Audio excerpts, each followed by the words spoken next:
कि आपको कैंसर होता है। ठीक है, थैंक यू। स्मोकिंग, जैसे इन्होंने बताया, स्मोकिंग हमेशा डेंजरस होती है। कुछ लोगों को ये लगता है कि स्मोकिंग फायदेमंद होती है, काफ़ी चीज़ें की गैस खत्म कर देती है, वो चीज़ें मेरे ख्याल से जानना चाहिए मैसेज की स्मोकिंग से कोई बेनिफिट नहीं होता। I just want to add into, क्योंकि हम लोग स्मोकिंग के बारे में बात कर रहे हैं, तो स्मोकिंग से सिर्फ लंग कैंसर या ओरोफेरेंजियल नहीं होता, बट डिस्टेंट अदर साइड्स में जैसे यूरिनरी ब्लैडर कैंसर्स, उसका एक बहुत इम्पॉर्टेंट इज स्मोकिंग। जो यूरिनरी ब्लैडर, जो हमारे पेशाब की जो थैला होता है, उसका जो कैंसर होता है, that is again responsible factor is smoking. Apart from that GI cancers भी, जो पेट के कैंसर्स हैं, उनका भी एक कॉज स्मोकिंग होता है। ब्रेस्ट कैंसर्स में भी स्मोकिंग एक कॉज पाया जाता है। So it is not only lung cancer or oropharyngeal cancers, but cancers of the rest of the parts of the body also. Generally 9 या 10 टाइप्स के कैंसर होते हैं बॉडी में जो स्मोकिंग से होते हैं। अब तो प्रेस कॉन्फ्रेंस में मैं हृदय से स्वागत करती हूँ, अभिनंदन करती हूँ। आज हम यहाँ किसी कार्यक्रम के लिए नहीं, बल्कि एक गंभीर सच्चाई को समाज के सामने रखने के लिए इकट्ठे हुए हैं। साथियों, अगर हरियाणा, विशेषकर रेवाड़ी क्षेत्र की हम बात करें, तो एक बात हम सबको भीतर तक झकझोरती है। कैंसर के मामले में तेजी से वृद्धि और निरंतर वृद्धि। पहले जहां कैंसर के मामले जब मेडिकल कॉलेज में थे तो सालाना 1 या 2 या 3 आते थे, वो भी आजकल बढ़कर हर रोज हर OPD में हमें ऑल्टरनेट डे पे देखने को मिल रहे हैं। ये केवल आंकड़े नहीं है, किसी माँ की पीड़ा है, किसी बेटी का डर है, किसी पिता की चिंता है और किसी परिवार की टूटती उम्मीदें हैं। जब बीमारी इतनी तेजी से बढ़ रही है तो संदेश भी उतनी तेजी से फैलना चाहिए। इसी भावना के साथ IMA रेवाड़ी टीम टुडे आयोजित कर रही है।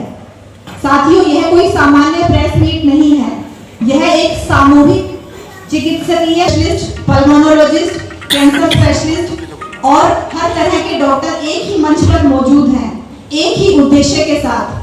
कैंसर से डर नहीं, जानकारी से जीता जा सकता है। आज हम मीडिया को माध्यम से बताना चाहते हैं समाज को कि कैंसर लाइलाज नहीं होता, कैंसर अचानक भी नहीं होता, और सबसे जरूरी है कि कैंसर चुपचाप नहीं आता, वह पहले संकेत देता है। जरूरत है उन संकेतों को पहचानने की, और यह पहचान आप मीडिया के माध्यम से हर घर तक पहुंचा सकते हैं। आज मैं सभी मीडिया कर्मियों से, साथियों से खुले दिल से अनुरोध करती हूँ कि इस संदेश को सिर्फ यहाँ तक सीमित मत रखिए, गांव-गांव, शहर-शहर और घर-घर तक पहुँचाइए। प्रतिष्ठित चिकित्सक प्रतिनिधि हमारे एक साथ उपस्थित हैं, तो यह अपने आप में ही एक शक्तिशाली दृश्य है, क्योंकि जब डॉक्टर बोलते हैं तो मीडिया सुनता है और जब समाज समझता है, लेकिन जब मीडिया बोलता है तो समाज बदलता है। और मैं यह भी कहना चाहूंगी कि कैंसर के खिलाफ यह लड़ाई किसी एक डॉक्टर की नहीं है, यह किसी एक स्पेशलिटी की भी नहीं है, यह हम सबकी साझी जिम्मेदारी है। हम चाहते हैं कि लोग डरे नहीं, जांच कराएं, लोग छिपाएं नहीं, बताएं, और सबसे जरूरी समय पर डॉक्टर तक पहुंचे।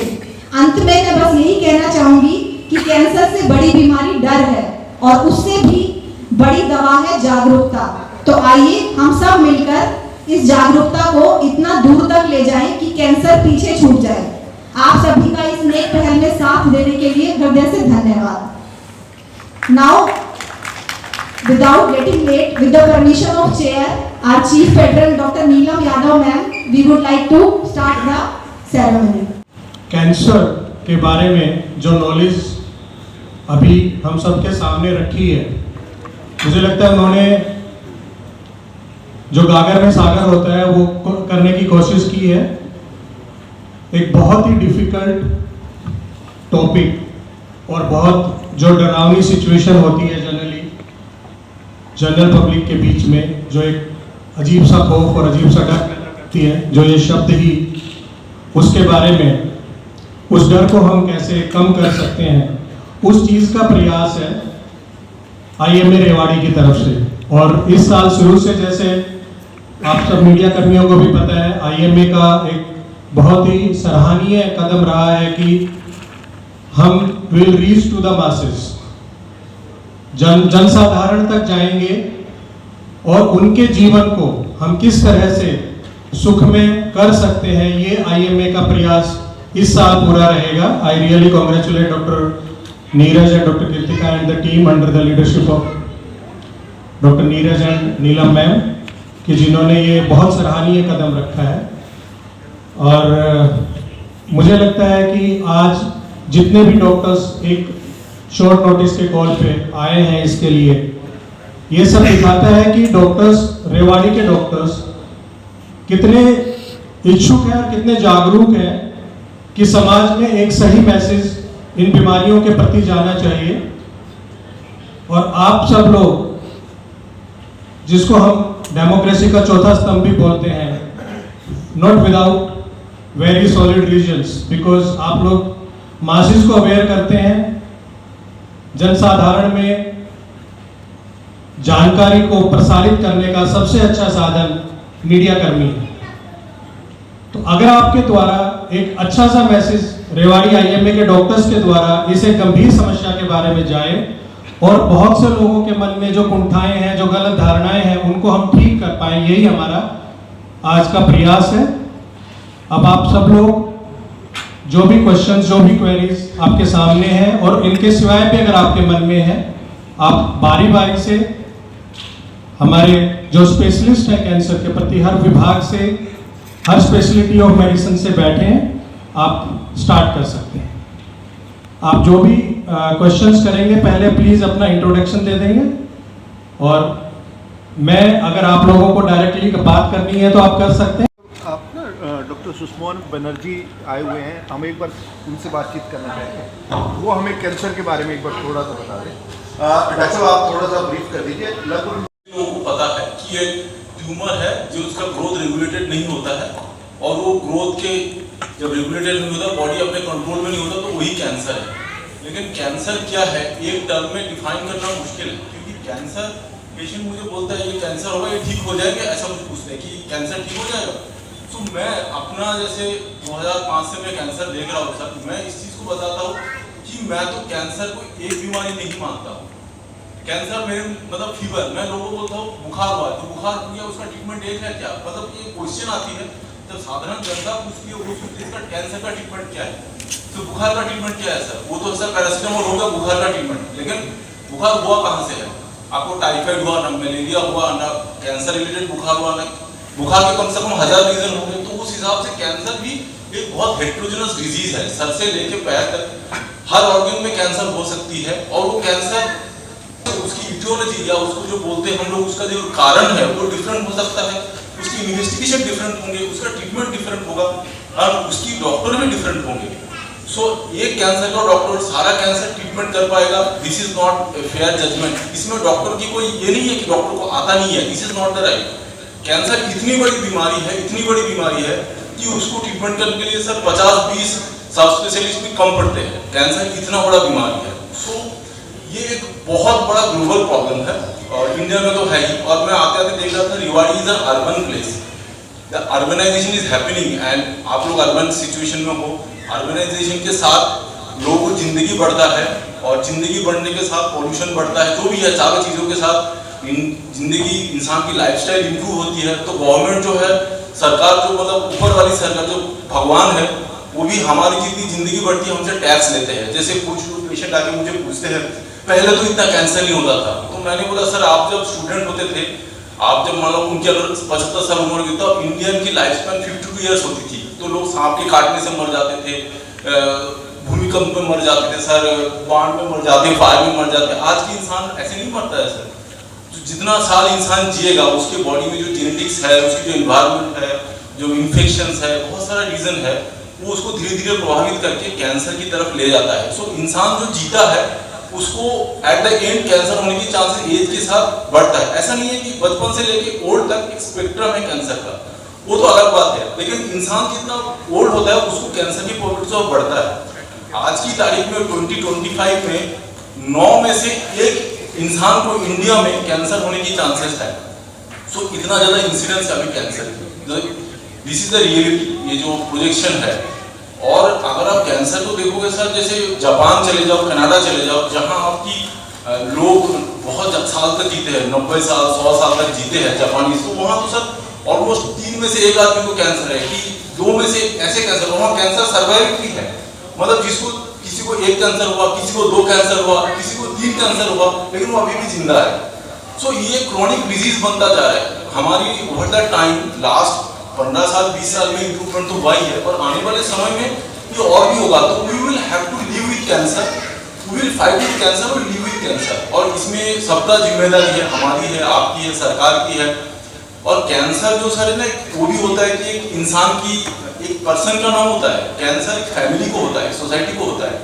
जैसे एक आदमी को कैंसर हुआ ना, तो पूरी फैमिली इफेक्टेड होती है, उसकी फाइनेंसेस, उसकी बच्चों की पढ़ाई से लेकर हर चीज़ इंपॉर्टेंट हो जाती है।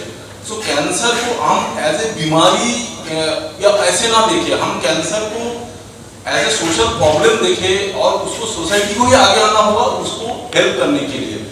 तो सबसे बड़ी बात है, आप सब देखिए पत्रकार है, मीडिया है, सो कैंसर के बारे में अवेयरनेस तो दिलाना है। नंबर 1 है, मेरे ख्याल से इम्पोर्टेंट है कि लोगों को बताना कि कैंसर का ट्रीटमेंट का मेन स्टे ट्रीटमेंट क्या है।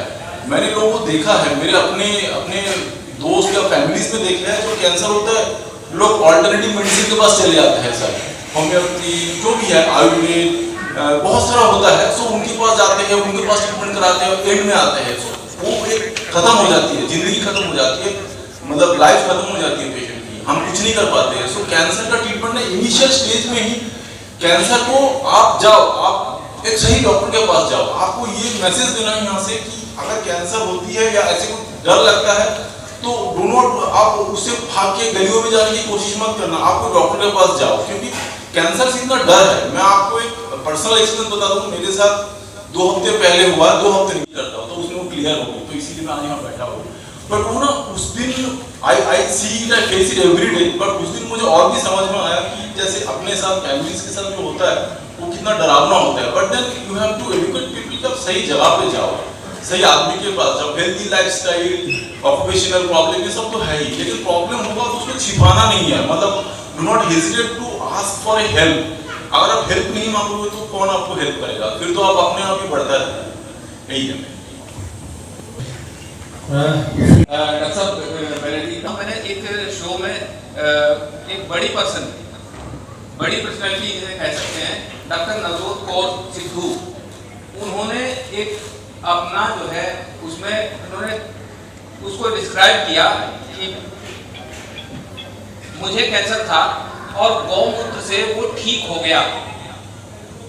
बड़ी बात है, आज जो देश में चल रहा है वो अलग चीज है, मगर क्या मेडिकल साइंस में और महिलाओं में सबसे कॉमन कैंसर है, नॉट जस्ट इंडिया में पर worldwide. And breast cancer का एक I would say positive side है कि it is a cancer that we treat with the intent of cure. मतलब हम उसको इलाज इस तरीके से करते हैं कि मरीज बिल्कुल ठीक हो जाए, कि ये कैंसर वापस ना आए, उस इंटेंशन से हम ट्रीट करते हैं। सो अगर जैसे हम कैंसर का जो सर्वाइवल के बारे में बात करते हैं, तो usually we talk in 1 year survival, 2 year survival, 5 year survival, but breast cancer में हम 10 साल के सर्वाइवल के बारे में बात करते हैं, which is very good. So stage 1, stage 2 cancers का सर्वाइवल जो है 90% से ऊपर है फॉर 10 years। फिर स्टेज 3 में थोड़ा कम हो जाता है, स्टेज 4 में और भी कम हो जाता है। बट येस, अभी जैसे हमारे पास पेशेंट्स आते हैं जो 18 साल बाद, 20 साल बाद, 30 साल बाद भी आ रहे हैं for their routine checkups. So yes, to an extent breast cancer is curable. Breast cancer में जो क्योरेबिलिटी है 2 चीज़ों की वजह से है। एक तो कि ब्रेस्ट कैंसर में रिसर्च सबसे ज़्यादा हो रहा है इंटरनेशनली, नॉट जस्ट इंडिया और in the US but internationally. Even places like Iran, in the middle east countries जहाँ पे हमें लगता है, टर्की, ऑल दीज कंट्रीज जहाँ पे हमें लगता है कि maybe women are oppressed, but वहाँ पे बहुत ज़्यादा रिसर्च हो रहा है। There is a lot of data coming in from China, South Korea, जहाँ पे बहुत ज़्यादा मतलब कीमोथेरेपी हो, रेडिएशन टेक्निक्स हो या सर्जिकल एस्पेक्ट्स भी हो। तो probably that is one reason. And second reason is that आजकल बिकॉज वुमेन एम्पावरमेंट हो रहा है इंटरनेशनली, विमेन आगे बढ़ के आ रही है कि नहीं, कुछ मेरे को गड़बड़ लग रहा है, या आई एम जस्ट कंसर्न कि मेरे शरीर में कुछ पैदा तो नहीं हो रहा है. So we are detecting cancers very early.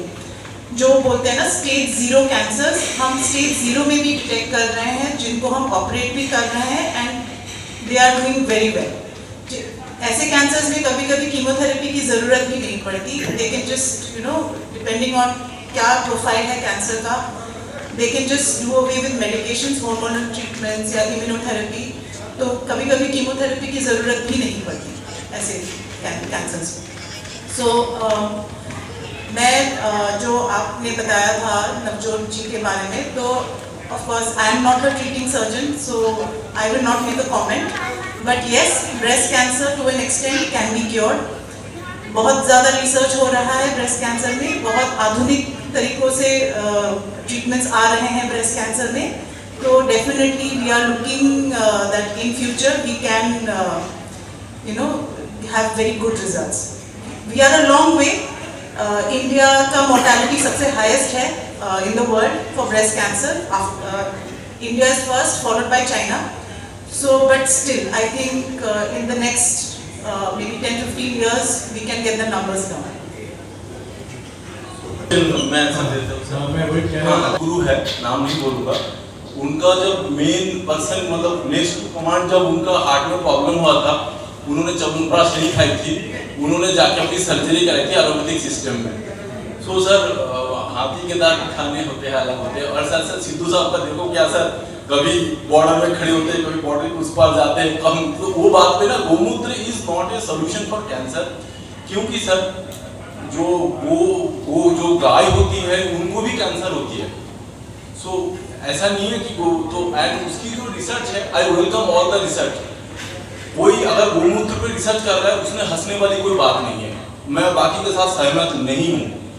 You never know there may be a factor in that, but as of now we are sitting today, there is no factor to prove anything on that. अगर कुछ ऐसा आ जाए, सच में ही कुछ आ जाए जो हमारी लोग कोशिश कर रहे हैं, अगर कुछ करें तो आई बी मोर देन हैप्पी. फिर तो सबको सबसे बड़ी रेवोल्यूशन हो जाएगी. बट मैं दिल से वो रेवोल्यूशन चाहता हूँ हो जाए, लेकिन एज ऑफ नाउ उसकी 1% साइन भी नहीं है कि गोमूत्र से इंसान की बीमारी ठीक हो जाएगी. मे भी उसके अलग रोग होंगे, वो ओवर द टाइम देखा जाएगा सर, लेकिन ऐसा तो नहीं. कोई रिसर्च थीसिस वगैरह कोई रिसर्च प्रूफ नहीं करती है गोमूत्र को लेकर. नहीं सर, थीसिस वगैरह को रिसर्च प्रूफ नहीं करती है. और गोमूत्र जो है, अगर आप उसको देखोगे, वो ऑल्टरनेटिव सिस्टम ऑफ या एंसेलरी सिस्टम में आता है.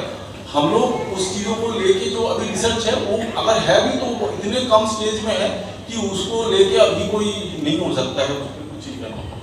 एमपी में एक इंस्टीट्यूट बनी है जहाँ पे गोमूत्र पे वो कैंसर में रिसर्च कर रहे हैं.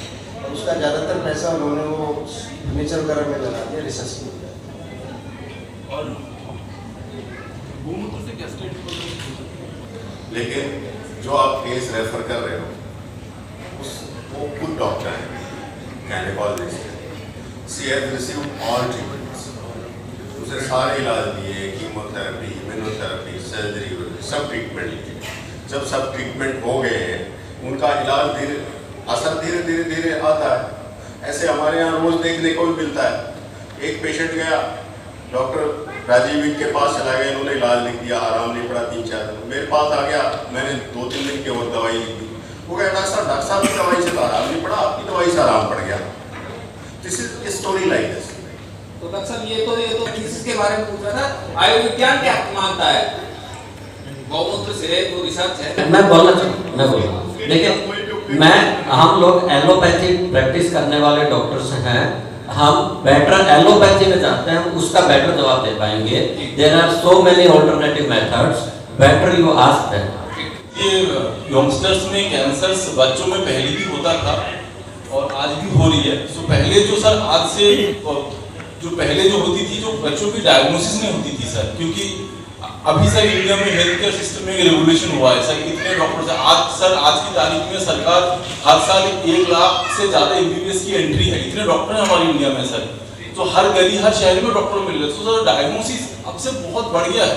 पहले जो लगता है कि पहले पता नहीं होती थी बच्चे किस रीजन से मर जाते, आज पता चलता है कि क्या बच्चों में बच्चों में कुछ कैंसर्स होती है, जैसे ल्यूकेमिया हो गया, लिम्फोमा हो गया, कुछ बोन के ट्यूमर होते हैं, आइज के ट्यूमर, ब्रेन के ट्यूमर, ये बहुत कॉमन होते हैं और उनके लिए बच्चों का देयर आर सर्टेन डिजीजेस जिसमें जान चली जाती है। लेकिन बच्चों का जो कैंसर का होता है सर, बच्चे ना एक अद्भुत होते हैं, वो कैंसर भी होता है और ट्रीटमेंट वो मतलब ल्यूकेमिया लिम्फोमा का ट्रीटमेंट जो होता है इतना टफ होता है, लेकिन वो सहन भी बहुत अच्छे करते हैं। इसीलिए बच्चे के चाइल्डहुड कैंसर की डायग्नोस पॉपुलेशन रियली क्यूरेबल, लेकिन उसके लिए बहुत इंपॉर्टेंट है कि चाइल्डहुड कैंसर्स के लिए कोई बंदा सही सेंटर में जाए, एकदम पर्टिकुलर, मतलब उसको लेकर मेरे पास भी आओगे ना सर तो मेरे से कुछ ना हो पाएगा, क्लियर करता हूँ सर। उसके लिए तो आदमी को वही जाना चाहिए जहाँ पे बच्चों का ही ट्रीटमेंट होता है, तो ही वो बच्चे के लिए सबसे अच्छा होगा। कि childhood cancers are curable but they need highly specialised intervention, and वो जो लोग होते हैं ना सर, उनकी एटीट्यूड अलग होनी चाहिए, मतलब बच्चों को वो जैसे ट्रीट करते हैं जैसे ना, दैट्स उनका अलग होती है sir. Dr. Banerjee, we have got उसके लिए हमारे साथ a child specialist with us, Dr. Sanjeev. I think he is more appropriate to answer this question.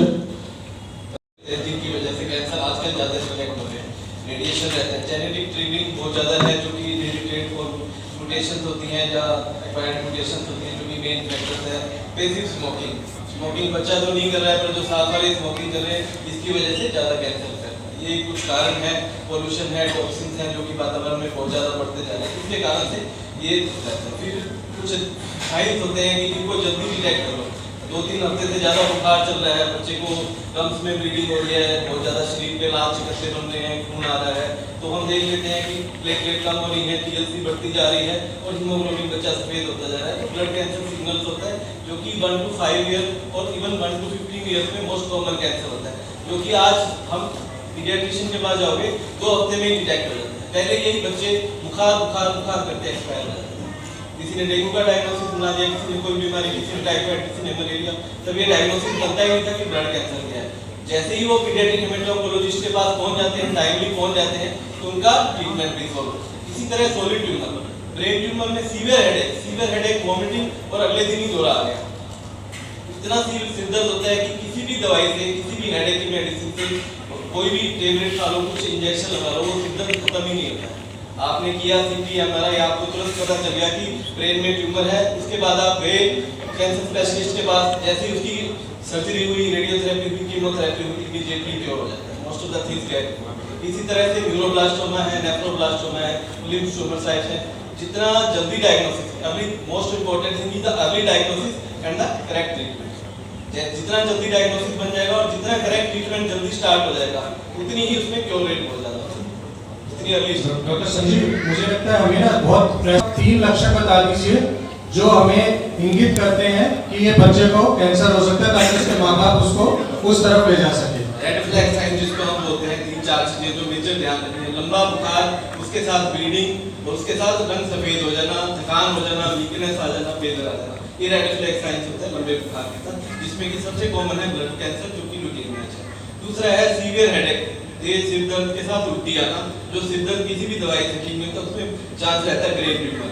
फिर कोई भी लंप, गले में गांठ पड़ी है, गांठ बढ़ती जा रही है, पेट में सोजन आ रही है, लंप बन रहा है, कहीं पे भी कोई बॉडी में स्वेलिंग है, प्रोग्रेसिव स्वेलिंग है और उसका साइज बढ़ता जा रहा है और बहुत तेजी से बढ़ रहा है। कैंसर की सेल इतनी रैपिडली प्रोलिफरेट करती है कि इसको रोकने वाला कोई नहीं है जब तक एंटी कैंसर थेरेपी शुरू नहीं की जाएगी। तो ये वार्निंग सिग्नल्स होते हैं कि गांठ बन गई, ब्लीडिंग हो गई। इसी तरह ब्रेन का अच्छा, फिर आंखों में न्यूरोब्लास्टोमा जो होता है, उसमें आंख सफेद दिखनी शुरू हो जाती है, एकदम से महंगापन आ जाता है आंखों में। बच्चा सही था, अब आंख इस तरफ चली गई, आंख में देखोगे, शीशे में देखोगे तो पुतली सफेद पड़ जाती है। ये डायरेक्ट लक्षण होता है कि बच्चे के आंख में देखने में विजन पहले से ही दिख रहा था, 15 दिन में उसको दिखना बंद हो जाएगा आंख से। तो ये सिग्नल होता है कि बच्चे के आंखों में ट्यूमर आ रहा है, तो इमीडिएटली इसका क्योर भी बहुत अच्छा है, 90-100% पेशेंट्स ट्रीट भी हो रहे हैं। तो ये वार्निंग सिग्नल रेड से रिफ्लेक्स है। Thank you doctor Sanjeev. Hello, बच्चों में जो ल्यूकेमिया काफी कॉमन है, उनके बारे में ये बताइए। एज सर ने बोला है बढ़ते हैं, except for blood cancer. Leukaemia जैसे हैं, बच्चा पैदा हुआ है माँ से, निकला ही है, तब से लेके 100 साल का बंदा है, उसे भी ल्यूकीमिया हो सकता है। खास बात ये है, ल्यूकीमिया का जो पीक है वो बच्चों और अडल्ट जो है, जो वर्किंग पॉपुलेशन है, उसमें ज़्यादा आता है। पर जैसा सर ने बोला, बच्चे somehow they react beautifully to treatment. आप वही ट्रीटमेंट अडल्ट को दोगे, वही ट्रीटमेंट बच्चे को दोगे, बच्चों में कुछ अलग ही पावर होती है, वो बहुत अच्छा रिस्पॉन्स करते हैं। पहले यूं था, ल्यूकीमिया हुआ तो तुम्हें ट्रांसप्लांट के लिए जाना ही जाना है, that was the norm. Leukaemia है तो कीमोथेरेपी लो, डिसीज को कंट्रोल करो। डिसीज से कंट्रोल हुआ है, क्योर नहीं हुआ, जाएगा कैसे, आपको बोन मैरो ट्रांसप्लांट कराना पड़ेगा। पर अभी नई जो दवाइयां आ रही हैं जिसमें कीमोथेरेपी है, टारगेटेड थेरेपी है, इम्यूनोथेरेपीज जो आ रही हैं, इवन विदाउट वो जो अपनी कन्वेंशनल पुरानी कीमोथेरेपी है, उससे बच्चों में जो ALL मोस्ट कॉमन होता है उसका treatment success rate is around 90% without transplant. आपको ट्रांसप्लांट की भी जरूरत नहीं होगी, आपका बच्चा ठीक भी हो जाएगा। दूसरा ये है, ट्रीटमेंट हमें करना है, मुझे सिर्फ एक ऐसा नहीं है उसको वो ऑर्गन ठीक करके बच्चे को भेज दिया। WHO कहता है ना, health is a state of physical, mental and social wellbeing, not merely freedom from disease. ऐसा नहीं है मैं उसे यूं बोलूं कि भाई मैंने तुम्हारा कैंसर ठीक कर दिया, आप जाओ, पर ड्यूरिंग कैंसर बच्चे का ग्रोथ नहीं हुआ है, बच्चे के बाद में फ्यूचर में फर्टिलिटी इश्यूज आएंगे, बच्चे का कॉग्निटिव ब्रेन का डेवलपमेंट ठीक नहीं हुआ। तो आजकल दवाइयाँ इतनी अच्छी हैं कि वो वाले साइड इफेक्ट भी बहुत कम है। वो बच्चा बड़ा होके जैसे हम सब बाकी लाइफ जी रहे हैं वैसे जी के अपना काम वगैरह कर सकता है। तो आजकल ट्रीटमेंट इतने अच्छे हैं ल्यूकीमियास में। कैंसर हो गया, बच्चों का कैंसर हो गया, इसके बाद आते हैं ओरल कैंसर। आजकल लेफ्ट राइट OPD में मुंह के कैंसर, तो इसके क्या लक्षण हैं, क्या कारण है, क्या बचाव है, हम जानना चाहेंगे। डॉक्टर आदेश।